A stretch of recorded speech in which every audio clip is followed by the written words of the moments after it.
Keynote speaker tonight is Howard Lyman. He's the founder and president of Voice for a Viable Future and a director of Farm. He is the author of Mad Cowboy, also known as Plain Truth from the Cattle Rancher Who Won't Eat Meat, and producer of the documentary by the same name.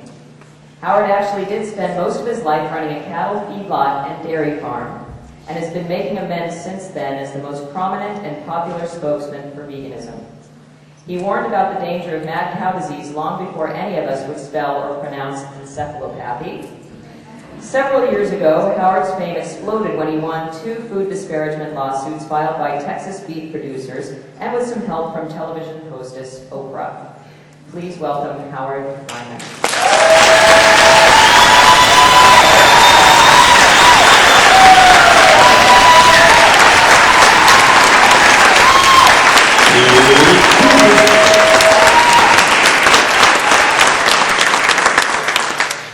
You should never applaud for somebody until you hear what they have to say. Impossible to get it back. I want to compliment you. Tonight, there are 300 million Americans sitting fat on their ass. They don't have a clue about what's going on. They don't realize that the world is falling apart around them. They have no idea in the world what's at stake. Can you imagine our ex-Vice President, Al Gore, goes out and organizes around the world where 2 billion people participate and they talk about global greenhouse gases and the problems associated with it. Can you imagine in that entire event, never one time did they ever talk about the number one cause of global greenhouse gases, which is the producing of livestock? Not one time.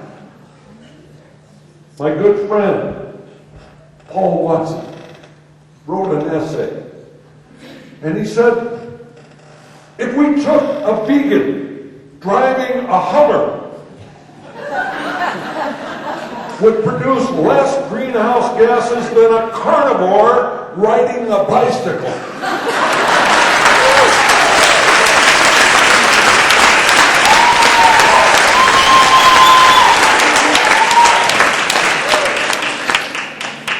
Isn't it about time? Isn't it about time that we look at what's really important? Look at what's at stake. We're looking at the future of planet Earth for the Homo sapiens, our children and grandchildren, to live on this planet with our addiction to eating meat. Are we going to sit at home worrying about a better job, a bigger house, lakeshore property, or a new Hummer? Or should we look at it and say, we got it. We understand.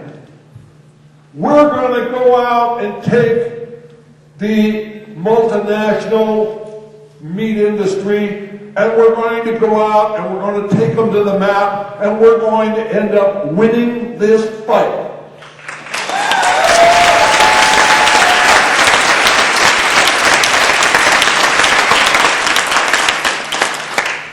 Don't kid yourself. They're out there right now grinning because they've taken this movement and they've dangled a few things in front of a few well-meaning folks that are out there. And they took it a little terminology. And the terminology really, really sounds good. Animal welfare. There's not a person in the audience here today that does not believe that an animal being treated better is not a good idea. But on the other side of it, once you get everybody pointed in that direction, what could be better than adding a little twist to it?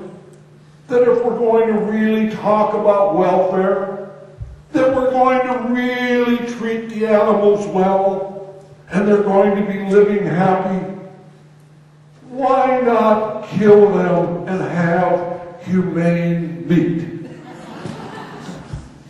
I'm sure that those animals are lining up at the slaughterhouse, clicking their heels and saying, "Yippee skippy, I'm going to be a burger tomorrow."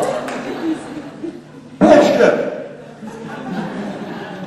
There is no such thing as humane meat.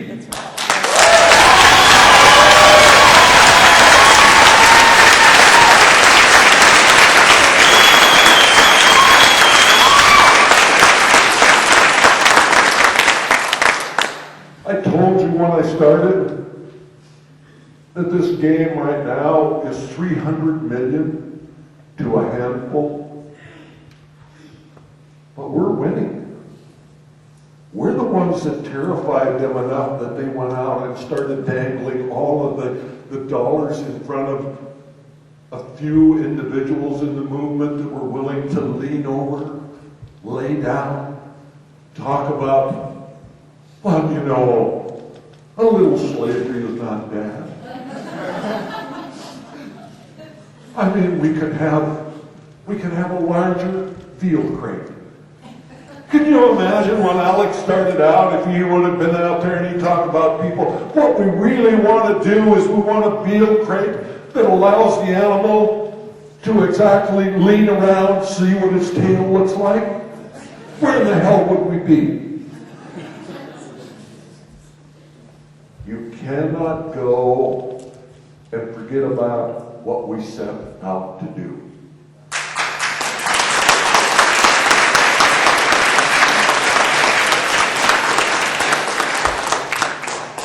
What we're talking about is we're not just talking about saving the animals.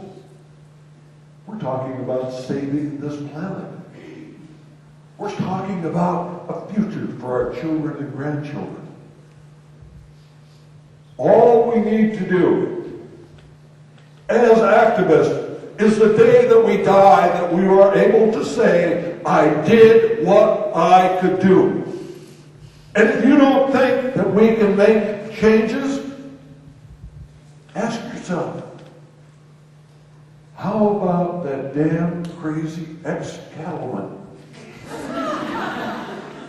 I mean, if that guy can change, anybody can change. We can make a difference. And remember, 80% of Americans are brain dead. They're part of the herd. They're following nose to tail, and when you follow nose to tail, there is only one thing you see in front of you.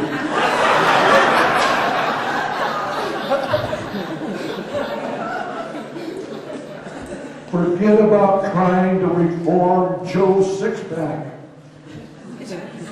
I mean, my God, he's sitting at home watching Rush on television. He's hoping he has an opportunity to vote for Dick Cheney for president. I mean, there's certain things you just cannot do. But don't worry about the 80% that are brain dead. Because when the majority of the 20% that are thinking decide where they're going to go, the 80% will follow. And so, we don't have far to go. When's the last time that you've seen somebody that walked up to you and said, oh my God, am I thrilled to death that Michael Vick was out there in dog fighting, because that's what we ought to have on every corner. We ought to give him an Activist of the Year award because he is going to generate more activism out there than what we could ever do.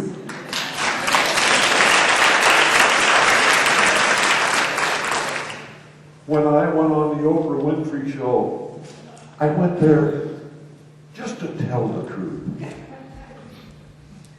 I didn't go there and talk to people about you should be a vegan. I didn't talk to them about the problems associated with meat. I just went to tell America the truth. I told him we were grinding up cows and feeding them to cows. Can you imagine a healthy dose of truth? And my God, the industry went absolutely nuts. Oprah just made a small comment. She just said, "That stops me cold. I will never again eat a burger." But we were fortunate. We were dealing with people that were brain dead. And so we went from a show that was seen by a few million Americans, where they instituted a suit that went on for 6 years, where 200 million Americans learned about the issue. Do you think we cannot beat an industry that has no more brains than that? I'm telling you right now, we don't have to do everything. We only have to do what we can do, because right is on our side.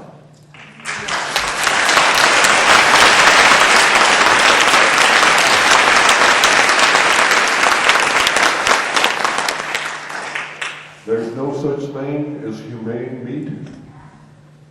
There is no such thing as humane slaughter.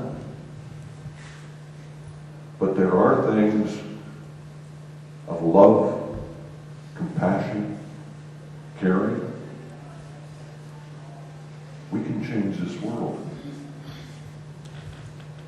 But we're not going to do it by going out and standing at the corner and shouting at people when they go by, "Become a vegan!" You know, people learn more about what they see than what they hear.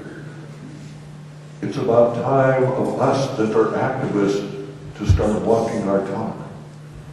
It's about us cleaning up our bad habits.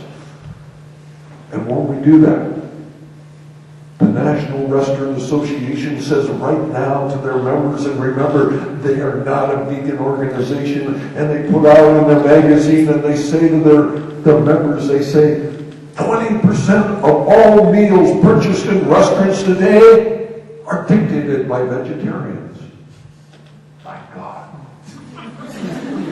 Can you imagine 20% of the meals in America today in restaurants dictated by vegetarians? I have no idea that we were that powerful. But ask yourself this question.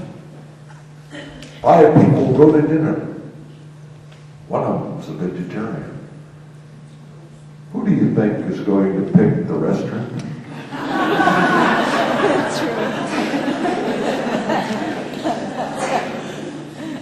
But there's some simple things that we can do.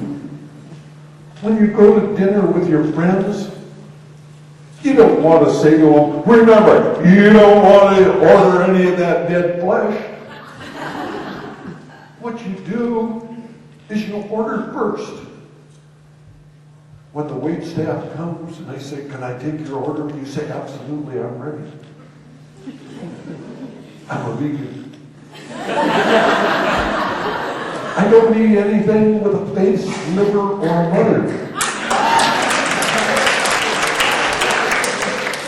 I'm deadly allergic to animal products.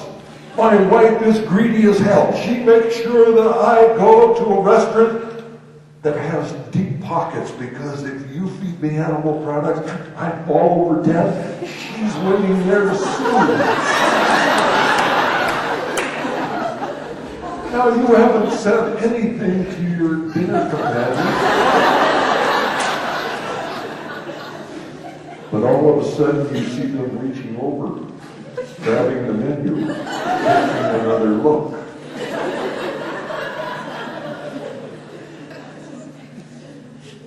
Anytime you point your finger at somebody and you say, let me tell you what you ought to eat, you have one finger pointing at them and 3 back at you. If you want to change somebody, what you want to say to them is, let me tell you what a damn fool I used to be.